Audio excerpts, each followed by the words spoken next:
জীর্ণ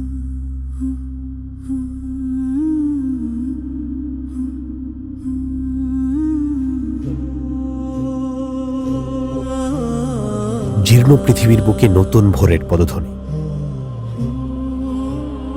সাহসের যাত্রা, ভীরুতার অবসান, অন্ধকার চিরে ওঠা মুক্তির আজান, ভয়ের স্তূপ ভেঙে উচ্চারিত সাহসের জয়গান, সহস্রের মোকাবেলায় ৩১৩র ঐতিহাসিক বিজয়।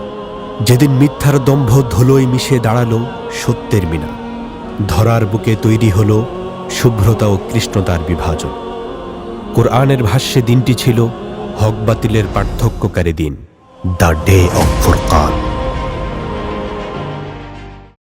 দ্বিতীয় হিজরির ১৭ই রমজান। ইতিহাস থমকে দাঁড়ায়। একদিকে হাজার সৈন্য, সুসজ্জিত অস্ত্র, বুক ভরা অহংকার, কুরাইশের বিশ্বাস আজই নিভে যাবে ইসলামের আলো। অন্যদিকে মাত্র ৩১৩ জন মুমিন, জীর্ণ পোশাক, সীমিত অস্ত্র, কিন্তু মহান আল্লাহর উপর পূর্ণ আস্থা এবং ভরসা। মক্কায় নির্যাতন, বয়কট, লুণ্ঠন সব পেরিয়ে তারা হিজরত করেছে, নিঃস্ব কিন্তু বিশ্বাসে সমৃদ্ধ। মদিনা থেকে প্রায় ৭০ মাইল দূরে বদর নামে এক নির্জন উপত্যকায় থামে ইতিহাসের কাফেলা। ৩১৩ জন, সংখ্যায় নগণ্য কিন্তু ইতিহাসে অপ্রতিদ্বন্দ্বী। বদরের প্রান্তরে রাত নামে রহমতের বৃষ্টি। মুমিনদের শক্তি বাড়ে, শত্রু দুর্বল হয়। রাত কাটে প্রার্থনা, প্রস্তুতি, গভীর সেজদা। শেষ প্রহরে মুসলিম শিবিরে শোনা যায় কান্না, মিনতি, ফরিয়াদ।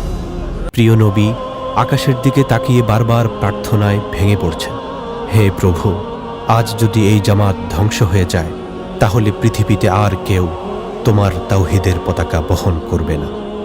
ভোরের সূর্য ওঠে, কিন্তু আলোটা যেন ভিন্ন। এটা সাধারণ কোনো দিন নয়, এটা ইয়াউমুল ফুরকান, হক আর বাতিলের চূড়ান্ত ফয়সালার দিন। সকালে মুসলিমরা পানির কূপগুলোর নিয়ন্ত্রণ নেন। প্রথম সংঘর্ষেই ভেঙে পড়ে কুরাইশদের অহংকার। সংখ্যায় কম, অস্ত্রে সীমিত, তবুও মুমিনরা একের পর এক পরাশক্তিকে মাটিতে নামিয়ে আনে। আসমানি সাহায্য নেমে আসে। অদৃশ্য ফেরেশতাদের উপস্থিতিতে যুদ্ধক্ষেত্র কেঁপে ওঠে। শোনা যায় চাবুকের শব্দ, অচেনা কণ্ঠের ডাক, আর মুহূর্তেই লুটিয়ে পড়ে শত্রু। এক মুষ্টি ধুলো ছড়ে দেন নবী, আর তা ছড়িয়ে পড়ে হাজার চোখে, মুখে, নাকে। শত্রুবাহিনী বিভ্রান্ত হয়, অস্ত্র ফেলে পালাতে থাকে। দিনের শেষে পরাশক্তি পরাজিত হয়, অহংকার মাটিতে মিশে যায়, আর ৩১৩ জন হয়ে ওঠে ইতিহাসের মানদণ্ড। বদর প্রমাণ করে দেয় সংখ্যা নয়, অস্ত্র নয়, বিজয়ের মূল মন্ত্র হল আল্লাহর নুসরত।